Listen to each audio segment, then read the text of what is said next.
Hey, I'm Larry. You're watching Me and My Golf TV, and this is my swing analysis. Take charge of your game.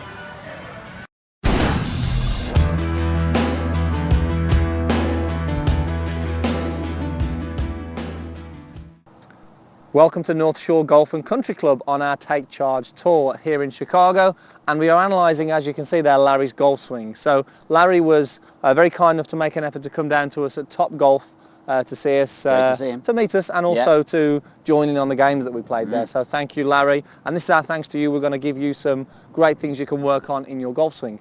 Now, well, let's just go straight into Larry's golf swing, shall we? Let's go and let's take a look from the front on view first.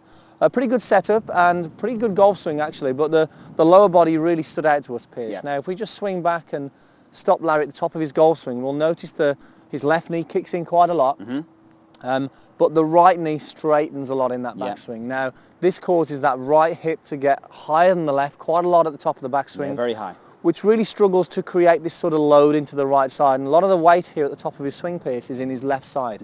Okay, now for power, this is really important, so he's losing potential power, but also it's going to make it very difficult to come to swing on plane with that right hip being so high. So he comes down a little bit steep from there. You can see that from the top, can't you? The arms are above the plane a lot, and they've got nowhere to go. Yeah, definitely. So let's have a look from the down the line view, and again this view will just showcase really the right side, the right leg, what it does. So you'll see as he swings back, that right leg goes very straight, and that hip then just causes the issues. Top of the backswing, arms are a little high, and then he just finds it really tricky then to get that golf club on plane. And his bad shot is a fade and a slice, and he would really, really love to draw it. So with the things that we can change today, the drill that we can give him, it's going to help him load his side better and help him get that club closer to plane, or even a bit underneath it if he wants to draw it. Without doubt, Okay, so that shows what Larry does. Piers, let's just go through again a little bit more detail there, demonstrate it, and then we'll give you the drills that Larry's going to work on. Okay, as you said, Andy, good setup. He said he'd watched a lot of our videos on setup, which is fantastic, and actually was looking in good shape.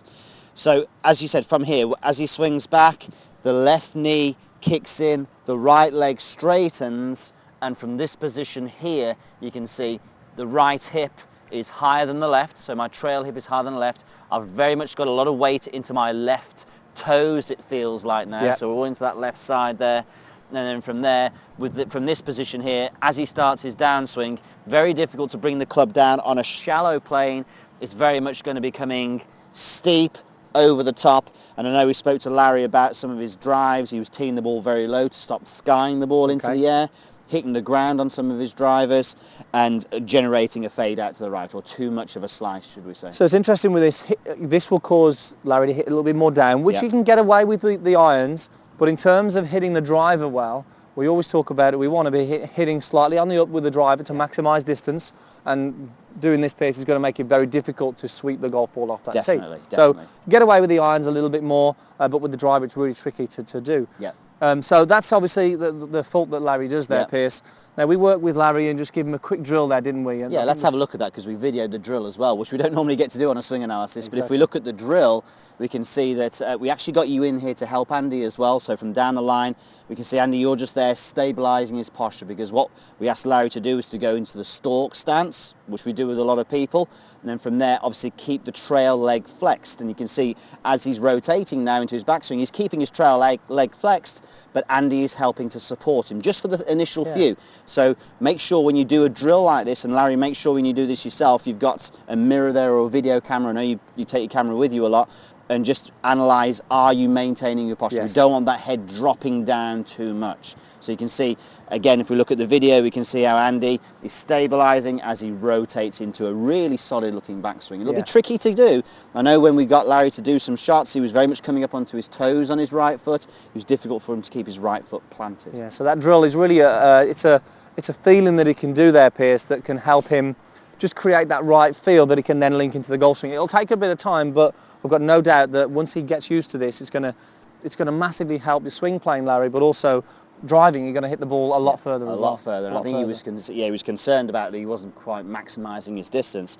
So stalk turn. So basically, go into a narrow stance, pull the lead foot back, and really feel the load into this leg. So I'm presetting the load. I've got all the weight pretty much into this right leg, and I'm really feeling my thigh and my glute taking the strain here. I don't want it going down up onto my toes. So from here, hands and arms across the shoulders, rotate. You can see that right hip is staying obviously low now. Much better spine angle as well here. Much better spine angle, much more comfortable. Any lower back pain with the old swing is going to go if you do this move here. And I'm really feeling that I'm pushing down into the ground. It's not the end of the world if you bounce a little bit into that leg, just to really feel that flexion, that keeping that bend in that right side. Now this is a bit of a workout, Andy. Yes, not. You I know, mean, Larry was struggling with this as we started to do. He could really feel the tension. All of a sudden now he's building up this coil or this spring that we talk about so often and loading into the right leg, which really he hadn't been using any of the muscles down this side, Piers. No. And so important then to fire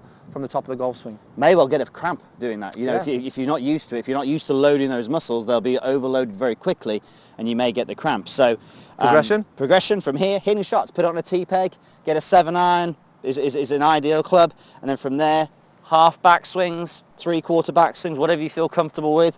But the whole idea with this is load the hip.